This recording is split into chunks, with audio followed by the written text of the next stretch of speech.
this. See. Oh, little miss. Stepped out. You didn't do it. You didn't do the. Do what? I don't ever do that. Okay. I got a notification we're going live. I did too. Well, it's still That's ain't awesome. live. It's finally working. Yeah. There it is. I almost snorted. Oh, Matt went. There we go. Ready, guys? Yes, sir. Ready. Let's do it. I'm ready. Push the button.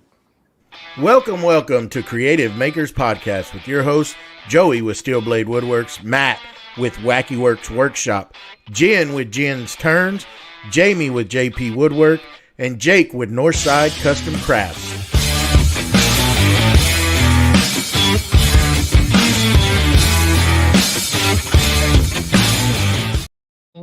Welcome to Creative Makers Podcast, episode 67. I'm Joey with Steel Blade Woodworks, and today we've got Mr. Markell. How you doing, sir? Hello, Mark. Good. Good. Well, thank you for taking the time out and being with us, and we'll get right into it. And give us the long version of how you got started doing what you do. I guess I always, ever since I was little, I always enjoyed playing with stuff and taking things apart. I grew up on a farm, so a lot of our toys were old junk equipment and things like that.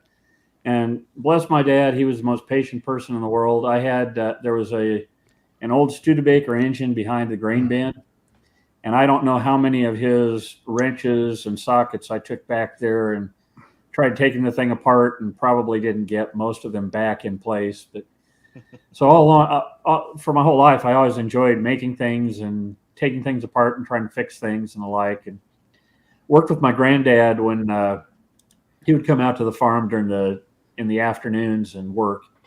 And that man could fix anything just with the tools in one toolbox. He could fix anything. So I learned a lot from him while I was growing up and going to college. And then when I got a job, it wasn't really a whole lot of time to go do things. After I got married, I thought, well, one of these days I want to start doing something. But I went back to school, got my master's degree, and after that, I got done. And it's like, I can't spend the rest of my life sitting at a desk staring at a computer. I got to do something. And that was when I kind of got into furniture making. So this was when we were living in Texas, and I started buying tools and the like to make furniture with. Didn't have a clue what I was doing. So this was back before internet was a big thing. There was a thing called Usenet, which was a chat and it had a woodworking forum, and I learned a lot from people who were on that. And I went and bought a bunch of books and kind of figured out how you make real furniture, because I had done some stuff when I was growing up. And my dad, one of the other inspirations was he built our toy shelf. He built bookshelves and things like that. And I thought one of the coolest things, he built his own desk before he got married. And we still have that desk here at our place. And it was really cool. So I knew I always wanted to do something like that. But when I went and tried to make my own stuff, it never turned out looking exactly very good. So I got these books and figured, okay, this is how you do mortise and tenons. And I started acquiring some tools, and along about it's like, well, we like parking cars in our garage. And if I keep getting tools, that's not going to work. So we built basically a 320 square foot shop in our suburban backyard. And that's what I wound up, putting a table saw, jointer, planer, and this workbench behind me. That was going to be my tool storage, or not tool storage, but my wood storage. But somewhere along the line, life intervened, and God had other plans for us, and they wound up closing our plant in Texas and moving us to Tucson, which was kind of cool because when we got here, I was able to get a 24 by 30 workshop on the place we bought. And that's what I'm sitting in right now. So this wood storage place is now a bunch of storage and drawers and the like. And up until 4 years ago, I was doing things like building furniture. I designed and built a captain's bed for our son, did an entertainment center in our living room, designed an arts and crafts style entry cabinet for our house, and then did a couple of marble top or granite topped end tables for our living room.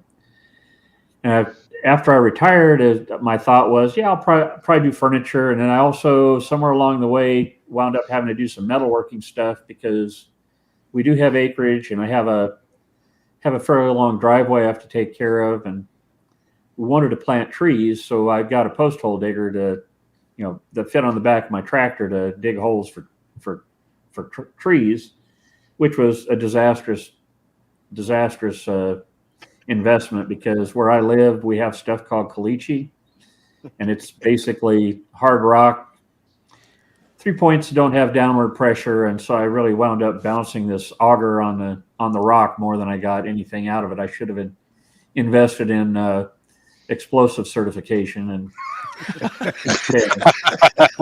but at any rate, I needed something to store that on, so I built a wooden framed storage for that post hole digger. That wound up kind of falling apart, so I had to get back into doing some welding from my youth. So the part of the garage, it turned into our garage. After we had added on the old part, I got to turn into a metal shop. Then in about 2021, we moved my folks in with us from Colorado. They just couldn't live by themselves anymore. And the one thing Dad said is, I want a lathe. I was like, okay, we'll get you a lathe. And he said, and he had Woodsmith magazines, and I want that one. So we got it and put it up in the garage next to the house. So that way he didn't have to commute very far if he wanted to use it. Because my shop is down a hill with lots of rocks, and it's if you're sure-footed, it's still treacherous at times. He turned a few things and found out that really wasn't for him. He just was beyond what he could do. So I wound up with a lathe, and it was actually kind of a cool thing, because in the last several years of my career, I think it kind of developed ADHD in me. So turning is awesome, because you put something on the lathe and within a day or two, you're done. You got something cool. When I was building furniture and flat work and things like that, that was a year, 6 months, a year or year and a half worth of weekends to get something done. And this with the lathe, I was like, oh, this is cool, man. I get some wood, I turn it, and if it's not done in a day, I've done something wrong. So I got into turning, and then a little later, our son came to us and said, hey, I got this idea that if you could do resin casting, there are these cookies that Oreo is making, and I think I could sell them to my gamer friends if you could cast them in resin. Well, that's about the time then it's like, okay, well, I've seen some stuff. That looks like that could be kind of fun. And that's when I found Jake's channel and learned how to go do that stuff. And it's like, hey, this is pretty cool stuff too. Unfortunately, now your projects turn into a little longer than a day, because it takes a little longer to finish and polish and make stuff look good. But it was still pretty cool. So that, and then just watching people and the like, and different turners online, like watching Wayne the Wood Turner, watching JP, and also people like Richard Raffin and Mike Peace and Sam Angelo and those folks. Just learned a whole bunch of stuff, which is a lot easier than reading books. You go to YouTube University and you can learn a lot of things. In the meantime, while that was going on, one thing I thought I really would like to start signing my work, but my handwriting looks like a doctor on Red Bull writing a prescription. Give you wings. And about that time, people started posting on their videos this laser pecker laser that, hey, that looks kind of handy. You can put it up against your work and let it sign your work for you. So I started looking into lasers and saw some of the things Joey was doing with his own tech, and went through some further trades and never did wind up getting that handheld thing. I initially got an X-Tool, a D1, and then just earlier this year I got the IKEA 70-watt laser, but that turned into a whole rabbit hole of its own. I mean, there was a period of time from like late 22 to mid 23, I didn't do anything but laser stuff. And so it's kind of, I kind of suffer from the problem that I want to do all the projects. So I've been bouncing back and forth between doing different stuff and having a great deal of fun with it. So, I mean, it's kind of cool. I'm retired. I get to do that kind of stuff. So it's really fun just learning new things and being able to make stuff and do stuff. And then along the way, I started posting things on Instagram and Flickr, just kind of have a place to share. Okay, here's what I'm doing. How bad is it? Does it tell me what I can do to be better? Or is this okay stuff? And people seem to like it, so I guess I'm doing okay. You do So awesome that's kind stuff. of the long story. You There did a you good go. job. You did a That really was a good job. perfect job. Yeah. Yeah. Thank you for being on with us, Mark. We appreciate you. For the people at home, my name is Jake Thompson from Northside Custom Crafts. I usually do an icebreaker. My icebreaker for you, Mark, is, can you hear me? Absolutely, loud and clear. You should tell the Just so the people- story behind that. Just so people at home know, we have a Patreon and had Mark on as a guest, and it was obviously having technical difficulties, and he's like, "Can you hear me? Can you hear me?" And it was the best Patreon I've ever had, and we appreciate you for that, Mark. It was great. There was memes made of that ordeal. Oh, yep. Oh, it was great. Till this day, they're used. That Oh, was a yeah. good one. That was funny. Good time. That joke will never get old Never. Nope. No. for us. Yeah. Hey, Mark, I'm Matt with Wacky Works. Question for you. In your shop, you furniture build. Tell me about your most expansive furniture build that you did, and what was it, and what happened? Probably the most expansive one was that captain's bed, because it was my own design. I did it an arts and crafts style for it, and it had to be built basically in 4 parts. I had 2 consoles that are carcasses that had drawers on both sides, and there'll be a posting coming soon on Instagram of repurposing that, because since he's moved out, I've turned those now in for my wife's quilt shop. I've taken those as the base for a work surface for my wife. So you had those 2 consoles, and they each had 7 drawers in them, dovetailed. And while I was building it, our son was probably about 9 or 10 years old. He came to me and said, "Dad, I want you to put some secret passageways in it so I can crawl around and hide in them." And it's like, well, you're not going to fit. And he was kind of upset about that. But I'll tell you what, I'll make some secret bottoms on the drawers for you, so you can open those up and have a secret compartment. So the carcass is reasonably straightforward, just plywood and the like. Dovetail drawers and wooden drawer slides, I made those myself. That was a little more involved. The headboard and the footboard were the 2 that probably took the most effort. Just getting the design right, getting all the joinery right so that it looked good, and then coming up with a way to put it together so it looked like it was a solid piece of furniture and not just something that was screwed together. So that turned out pretty good. Probably the other one that I did, the last major project I did was an arts and crafts style bookshelf for my office. I had a couple of old particle board and basically sawdust and termite puke type of shelves that were sagging. So I decided to make one wider shelf, which was both good and bad. Now it's wide and not standard, but it works for my space. So that too was fun. It was kind of a green and green style with the different pillars in it and the like. So I like that. That turned out fun. It was that was one of those that it probably was almost a 2-year build to get it completed. Yeah.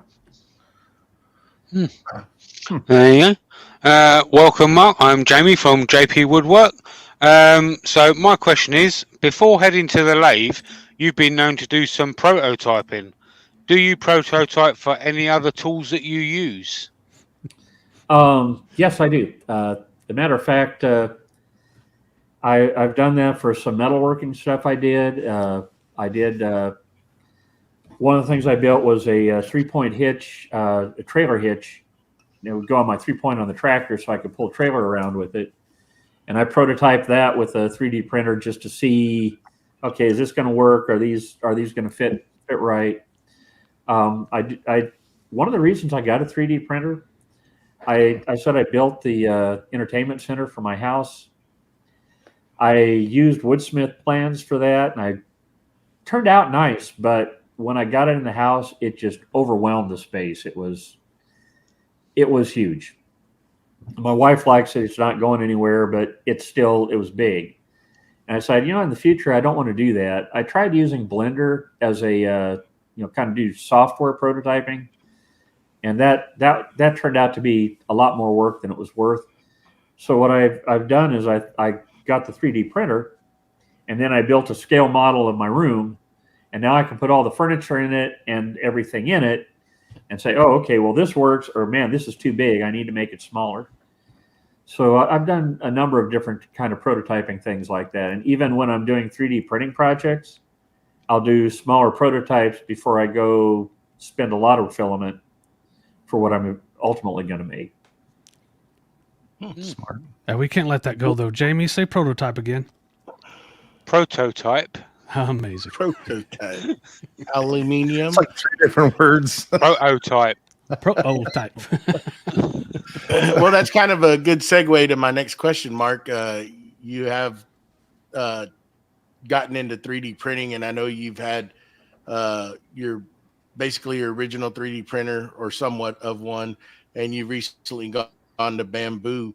So tell the listeners how you like it and the features, just all the good things of, from where you were at to now with the bamboo that you see so much easier to use. So I initially got into 3D printing in about 2014. And I did that because at work, I worked in the aerospace industry, very technical group of people. We had a technical symposium with a number of very, subject matter experts from a lot of places. And during lunch one day, they were talking to each other, and one guy says, "Yeah, I got this cube for my kid. They only cost a few $100s, and it doesn't cost very much to run, and thought I'd let him play with it." It's like, well, I heard him talking. It's like, now look into that. So I found what's called Airwolf 3D, which I did some trades. I looked at MakerBot, decided that wasn't what I wanted, and I got this that Airwolf 3D, and I used it for several years and really liked it. But the thing about it was bed adhesion. You had to do a lot of things to make sure that your filament stayed stuck to the bed. You built stuff, you mixed stuff with dissolved ABS and acetone and painted that on, and it was on a glass plate. And it also had capped on kind of plates that would wear out, and then the bottom of your work never looked very good. You had to spend lots of time with settings of flow rate, speeds, heat, and all that, heated bed, making sure everything worked right to get anything good. And it was not an enclosed printer. So that would cause problems with ABS, especially. You'd have warped pieces pulling off the corners, kind of like, resin where it's pulling away from things. Yeah. Same thing is true with that ABS filament. If it gets cold on the edges, it will curl up. So I wanted to get a printer that had an enclosed enclosure, and Airwolf had a sale, basically a trade-in offer that I got a pretty good price on what I had bought before, and I got this, and I wanted two colors because I wanted to be able to print either 2 colors or 1 color plus a dissolvable filament for support. I got that, and again, the same thing. The bed adhesion they had improved a lot. They had come up with a stuff they called wolf bite, nanotechnology kind of stuff. You put that on your glass bed, and it worked great. ABS would print, it would stick, and as soon as it cooled off, the stuff would pop off. It was fantastic, that part. But you're still spending a lot of time trying to get all the settings dialed in so that you get a reasonably good print. And I never really felt like any of the prints I got were something that were, heirloom quality. They were sufficient, especially if you're making jigs or prototypes, but they weren't great. So then saw this bamboo that everybody's been getting, and I was kind of in the market for upgrading. And as I was making some things for shop organization, some trays, my existing printer decided that it was just going to toss me a big old middle finger and stop working. So it's like, okay, it's time. Rude. It's time. It's time to buy the bamboo now, because I was trying to use up all the filament I had. I have a whole bunch of 2.85 millimeter filament, and I knew bamboo is 175. So, what am I going to do with that? But I got the bamboo, and it's like night and day difference. I got it, pulled it out of the box, turned it on, immediately printed an excellent looking benchy, which is a test piece that everybody does, and the quality was awesome, and I didn't have to do anything. And then other test prints I sent to it were the same thing. It's just like, you tell it what the filament is, you tell it pretty much that's it. You tell it, here's my model, here's the filament I'm doing, go do it. And then I started playing with, I have the AMS, the advanced material system with it as well. So I've got up to 4 colors at a time, and it's slow because it's only one extruder. So if you do multiple colors, you better be patient and let it, because it's going to be purging and refilling a lot. But I did some 2-color prints, and it's like, wow, this is awesome. There's no bleeding. It looks good. I've also used that multiple colors for the support filament, so that it comes apart easier with the support.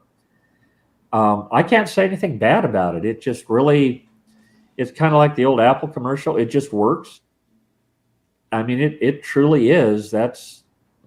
I'm afraid to play with any of the settings, because everything that comes out is really good. Yeah, to be honest, I don't really mess with it. Just hit go.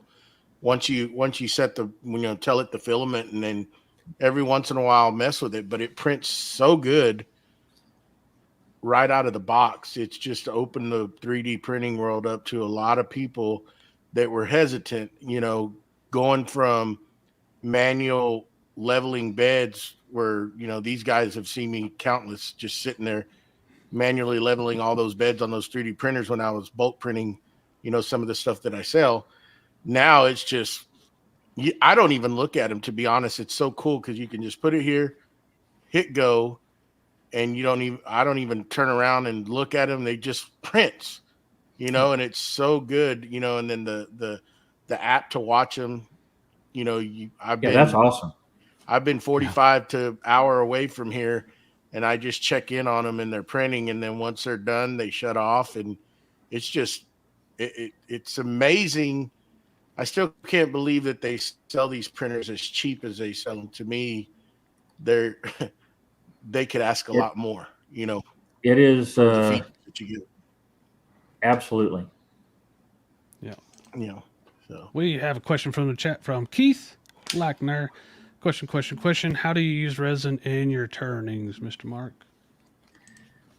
Several ways. I think if you've seen Jake, the hybrid blanks that he's turned, or he's cast, that was really where I got started.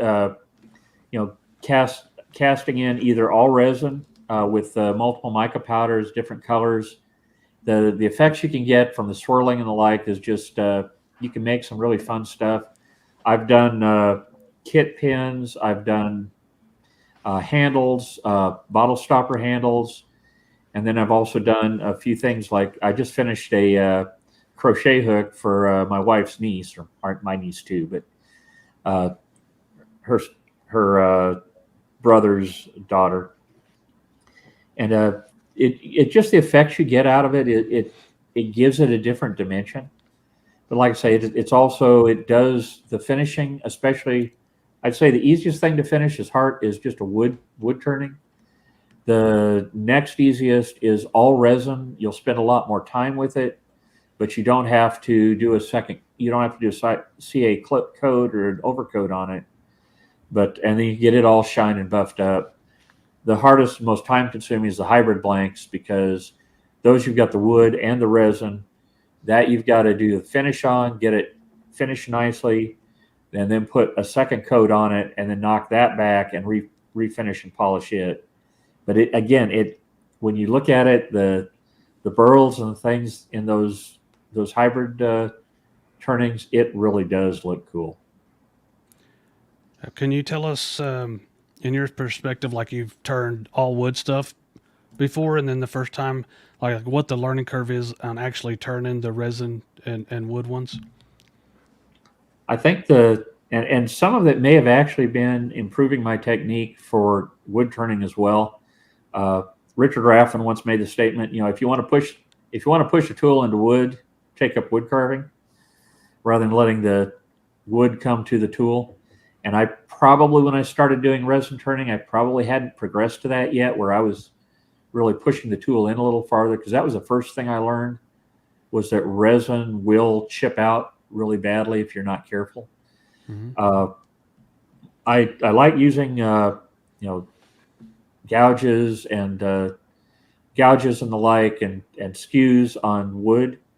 Resin, the negative rake cutters on the like Easewood or whoever makes, the negative rake really does make a difference in terms of cutting resin. It just lends itself better to that. There you go. Did I answer your question? Yeah, I just what the difference is between going from strictly doing wood to now you have this resin piece in front of you. You're like, what were the challenges? And chipping out is obviously one of them, and then figuring out how to get past that. And then the other, I think, is the finishing. Getting the wood, sanding up to 400 grit, and you're good. But now you get to the resin, being able to actually get a very nice shine on it. I've gone through different methods and processes. I initially tried wet sanding with sandpaper. That didn't work really well. And then I tried doing the sanded up to about 1500 grit, used Yorkshire microfine. That worked pretty good. I can't say I have any complaints about that. Mm-hmm. Lately, I've been using the micro mesh abrasive, those little sanding pads. Mm-hmm. And that the wet sanding with that seems to work pretty well as far as.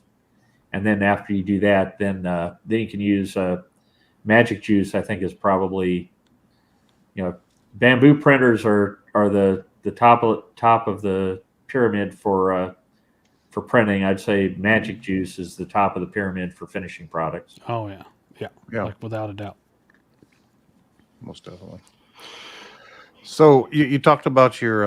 I'm just going to change the subject completely. You talked about your drawers, and first thing I heard was dovetails, and I want to know how you cut your dovetails. Are you cutting them with a saw? Are you cutting them with a chisel? Are you cutting them with your router? What are you using, and what other techniques have you used? I cheat. I looked at hand cutting dovetails, and it's like, yeah, I'm not doing that. That was just, I'm not doing that. And so what I do is I initially bought the Lee dovetail jig, mm-hmm. and one of the things I really want to do is the half blind dovetails, because I think that looks really good in a drawer. And I struggled with that. I never could get very good very good results. I don't know whether it was my router, although I tried 2 routers. I had a Bosch EVS that generally worked pretty well, although later in its life it started to be off center, so I had to replace it. And then I had one of those little Bosch Colt routers, and none of them could I get those dovetails to fit. Mhm. I saw in I think Fine Woodworking or something. There's something called the Akita Jig, Mhm. and it was kind of another one of those. It just works. Right. I bought it, and it worked great. You do a little bit of setup. You still have to fuss a little bit, but once you get it dialed in, the dovetails you get out are awesome. And that's really what I use. Unfortunately, Akita apparently is no longer in business, so being able to get their stuff is tough. So I'm being really careful and hoarding my stuff and being really careful with it so I don't break it, because that's going to last me a lifetime. Yeah. All right. Oh, I'm gonna take it back a quick step. So now I've got you both in a room together. What do you actually think of Jake's molds?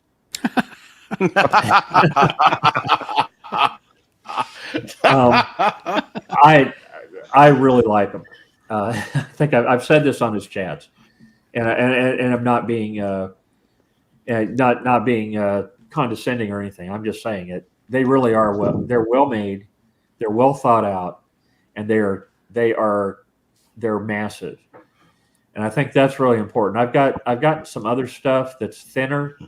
Mm-hmm. Yeah, you can use it and it works, but these molds, they're going to last. And when you put stuff in, especially you need to use the carrier, because that's with any silicone mold. Otherwise, especially even going into the pressure pot, or as another person has said, you wind up with banana blanks because your pressure pot is not flat. It curves, and that's what your silicone mold is going to do. But if you have the carrier, it works good. And like I say, they last. They look like they're going to last. I haven't done enough casting lately that I can say that I put a lot of miles on them, and that's mostly Jake's fault because he keeps sending me blanks. So I need to burn them. I'm gonna keep doing it too. I'm gonna keep doing it as long as you want them. And Way to put him on the spot, Jamie. Yeah, and Jamie, you can get them at Northside Custom Crafts. .com. Real quick before we go any further, Jim wants to know what was the name of that jig again, Mr. Mark. Oh, Akita, Akida. And it's kind of funny. Their logo is when pigs fly or something like that. And it's got a cool logo on it. So, Mark, being a seasoned woodworker, what was the game-changing tool that you brought into the shop that you look forward to using that's kind of changed how you build things or helped make things easier for you? I won't say look forward to using it, because sometimes where I'm going to use it means it's going to be a lot of work. But the domino jointer, I always when I started woodworking, one of the reasons I got into woodworking was because after I got out of college and looked at furniture, the stuff you could buy was just it was not very good stuff. Even the high end stuff, you could tell it was just poorly. It was shoddy. So when I decided I want to make my own woodworking with my own furniture, I wanted to use good joinery and make things come together well and look good. So all my stuff has always been mortise and tenon, dovetails for drawers, things of that sort. You spend a lot of time with mortise and tenons getting things dialed in so you get a good fit.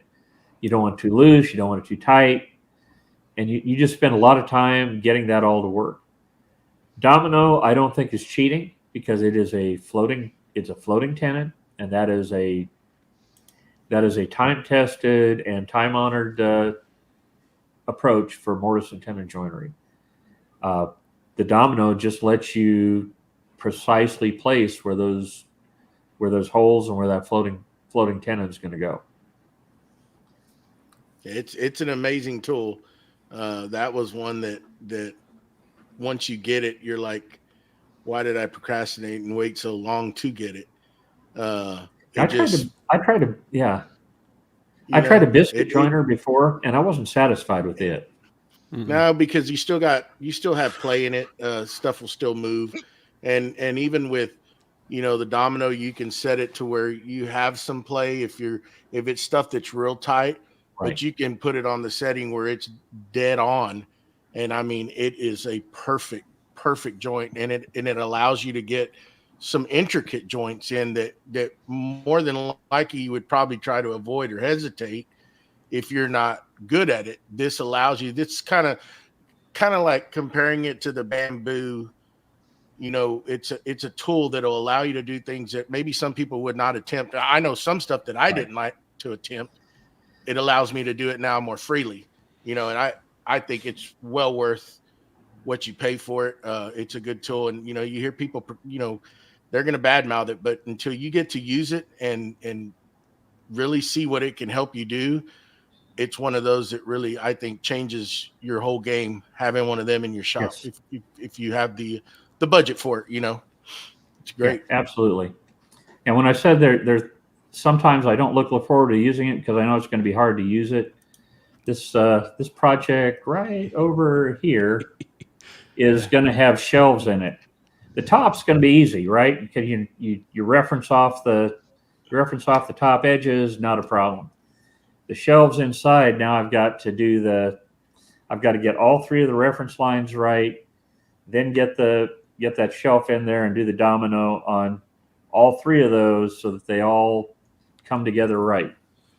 And even going back when Matt designed this cabinet for the 3D printers back here for me, and we were going through it, you can use, there's a Craig jig, but when you're trying to glue up stuff and you're using that pocket hole, you got to add more things to hold that piece of material because it's going to try to shift on you. And that becomes a real pain because even a little bit of shift affects everything else going the other way. And even though it was a little more work with the domino, you can zero in and punch perfect holes, and that stuff is just there. And if you want to follow up with the pocket hole after that, just to help it, where you can't get clamps on a big item like this, once you glue, you can pop a couple of pocket holes in there just to bring the material tight together. And I mean, it was the ease of putting that big of a cabinet, because it's huge. It's a big cabinet. I mean, huge. It was just so much easier and a lot less frustrating, during the glue up process and putting everything together, So, yeah, highly recommend it. Yep. Mark, I have a miter saw station, and on every drawer I have some quotes on there. And it might be stuff I heard when I was in the Marines or stuff my dad used to tell me. And I noticed that you do a lot of quotes on a lot of your stuff. Where did that come from? And I think it's pretty cool, first of all, but how did that come about? So when I was doing the laser stuff, you can put stuff together and you get the utilitarian part.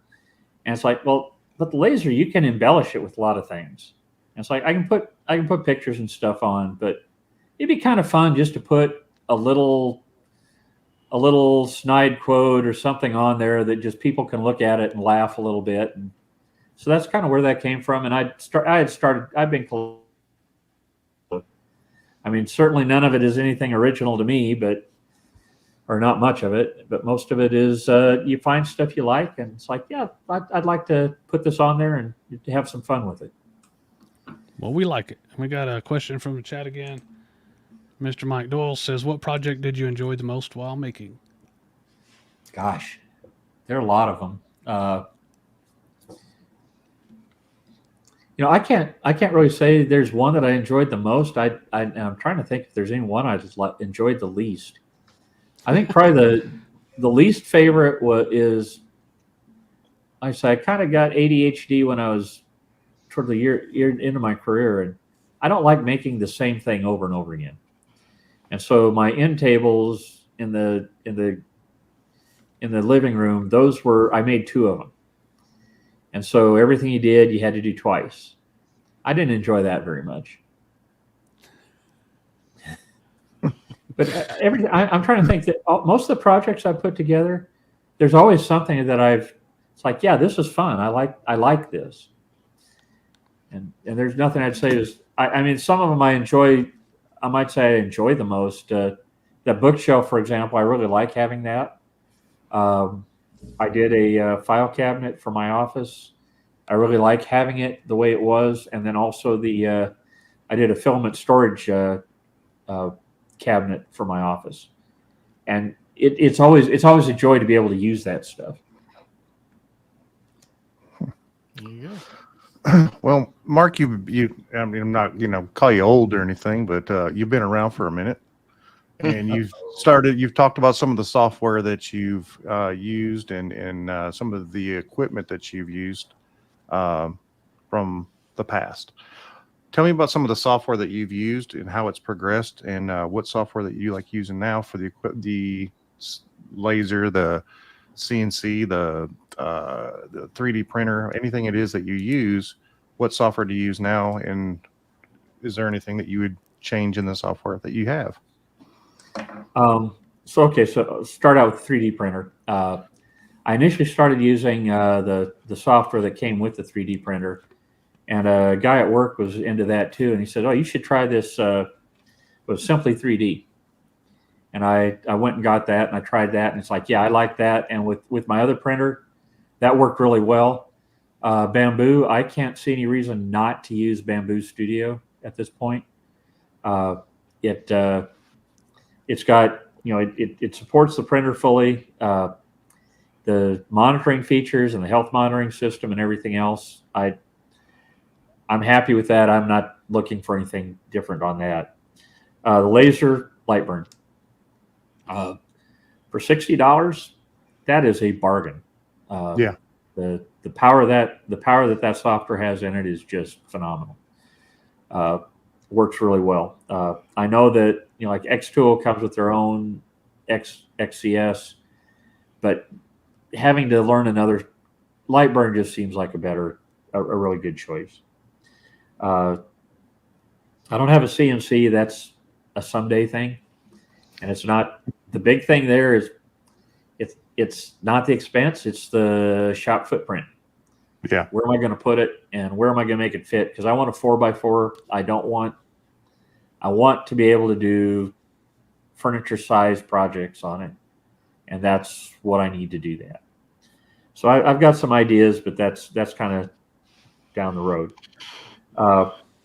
The fundamental thing as far as drafting and drawing, and that you got to build a model somehow.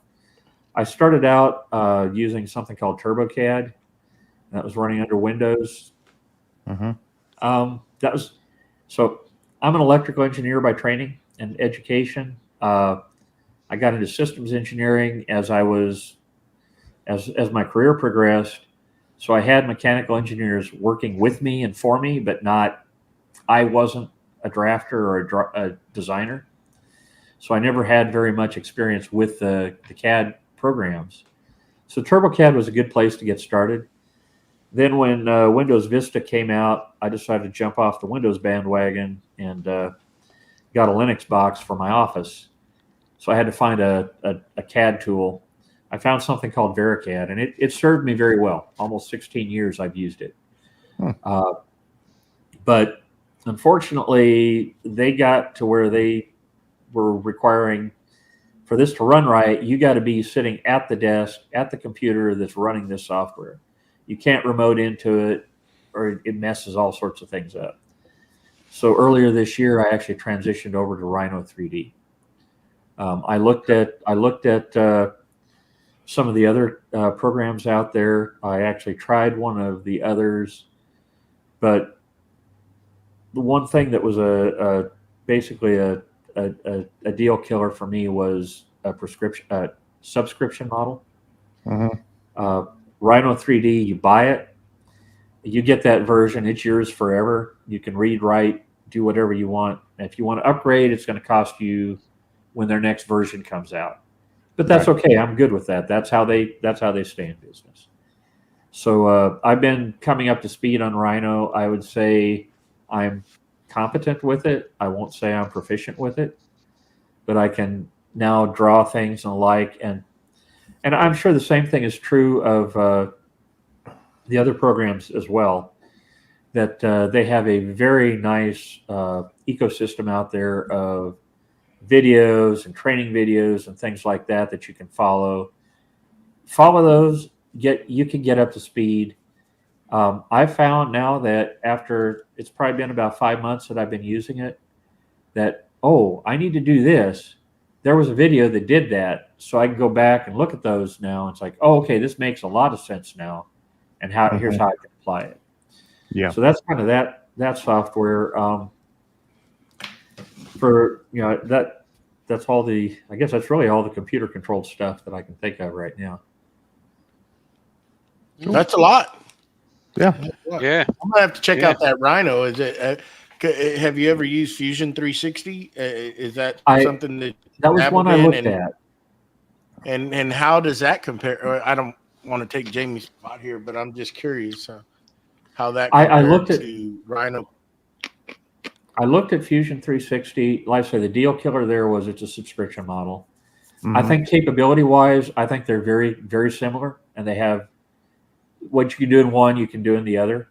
The other thing I liked about, there was another one I looked at as well, and it was more of an AutoCAD like program.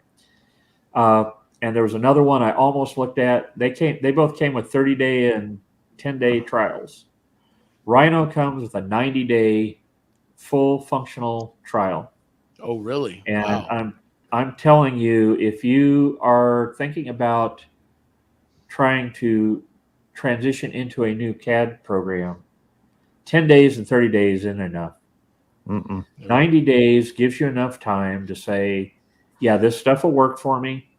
I mean, even then, you got to spend a lot of time with it in that 90 days. Yeah. But that's enough time for you to say, yes, this will work for me, or no, this isn't what I need. So that alone, and kudos to them. While I was in that 90-day trial, I found some stuff where I was trying to print to PDF on the Mac, and it wasn't working. So I emailed their tech support and said, hey, what am I doing wrong? And they said, oh, you just found a bug for us. And it's like they responded to somebody who hadn't even bought their software yet and put a bug report in and fixed it. So I really, that kind of really was a feather in their cap. Customer service goes a long way. Yeah. And I mean, yeah, we can go on and on about that. I don't want to take. They say, no, look, you buy. Well, I mean, it's just like Mark says, a lot of them, you only have a certain amount of time. And on some of these, they're very, very in-depth softwares and that's not enough time. So 90 days and giving you full access to the software so you can see everything. That's a big plus, because I don't even know. I haven't messed with Fusion in a while, but I don't even know, even if you get, I think Mike Doyle down there mentioned it, that I don't know if you get full use on a personal subscription of it. I believe you do, but it only allows you, it's a web-based software. So I think you can only have one or two projects going at one time. I think it's just 2 projects going at one time before it tells you like, that, you can't do anymore. So whatever you start, you have to finish it. And then I think there's some stuff that's limited on it, but I'm not too sure, but having full access, that's pretty amazing. Pretty cool of them. Yeah, I stick with my free SketchUp. That's what I've been using forever, is that free SketchUp. And then if you do the subscription base, it gives you access to like their whole portal. Everybody else has built stuff into it, and you can pull those models in and stuff like that. But that's what I've been using. Mike says full use, 10 projects total now. Good job. All right. So I'm going to scare you a little bit now, Mark. Oh, no. So if you go. woke up one day to an empty shop and could only have one toy to play with, which would you pick? Oh, gosh.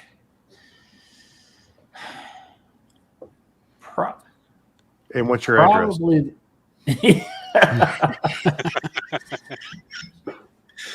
I'd say probably the laser. And that just there. Some of what comes off of it is not going to be elegant, but you can pretty much do almost everything, and the build size is big enough to be sufficient for almost anything you need. The 3D printer is cool, but your limited build space and the time it takes to make something would be probably, if I had to choose between the two, that's why I'd go with the laser. There you go. That's good. That was a good question there, Jamie. Oh, thank you. Good job. I'm going to go back to the lathe. Are you still using the lathe that you got for your dad, or have you upgraded? What are you using? Okay, I have it's a Rikon 3040 laser, so it's got a 3040 lathe. So it's got a 16-inch swing and up to a 40-inch bedway. So it's plenty big to do everything I need to do. Mm-hmm. And it seems to be precise enough that I haven't, all of the precision problems I've run into have been me, not it. So I've been very happy with it. It's performed well over the last 3 or 4 years. And I wouldn't want to upgrade anyway, because then I'd have to move the old one, and it's really big and heavy.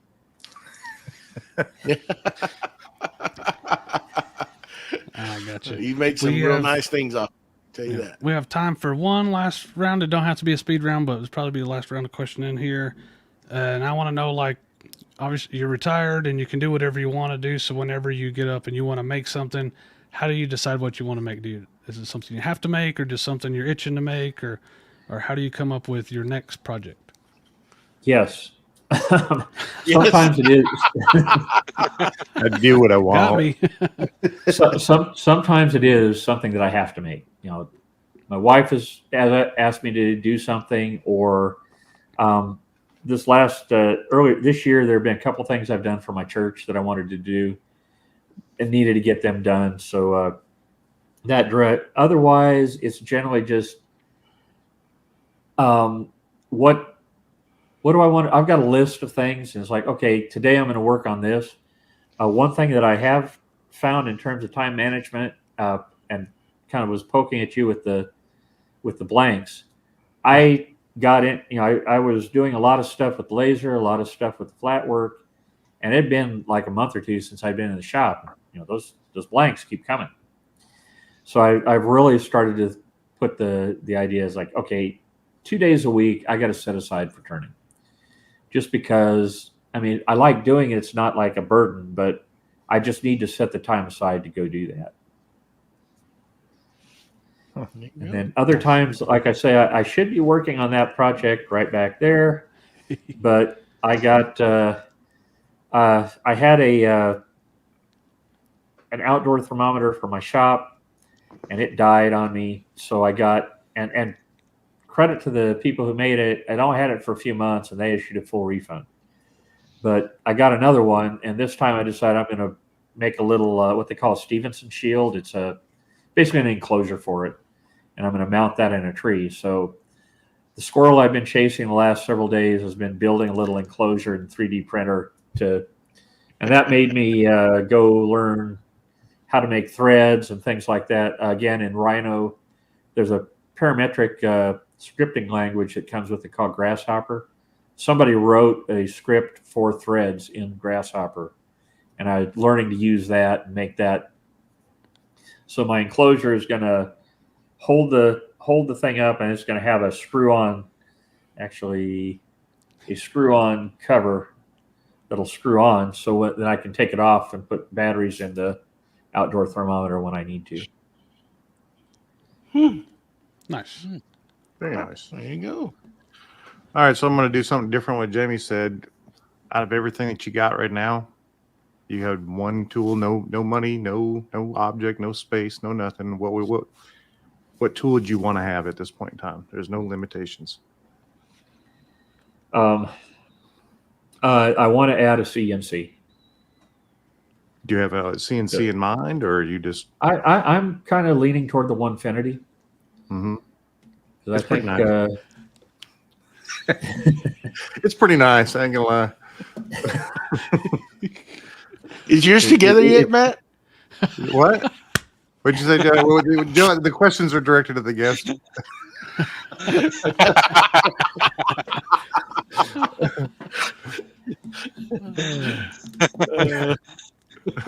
All right.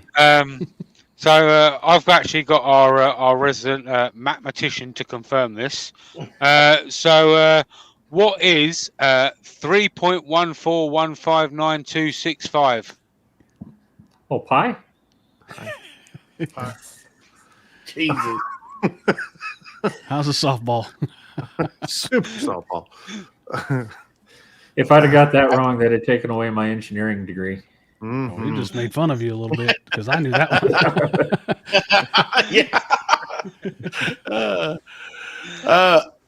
My question would be, you do a lot of lasering, so is there plans eventually in the future to upgrade to a bigger CO2, bigger bed size, or are you comfortable with what you have? Right now, I'm comfortable with what I have. It does what I want. Someday in the future, maybe, again, the big thing there is the shop footprint.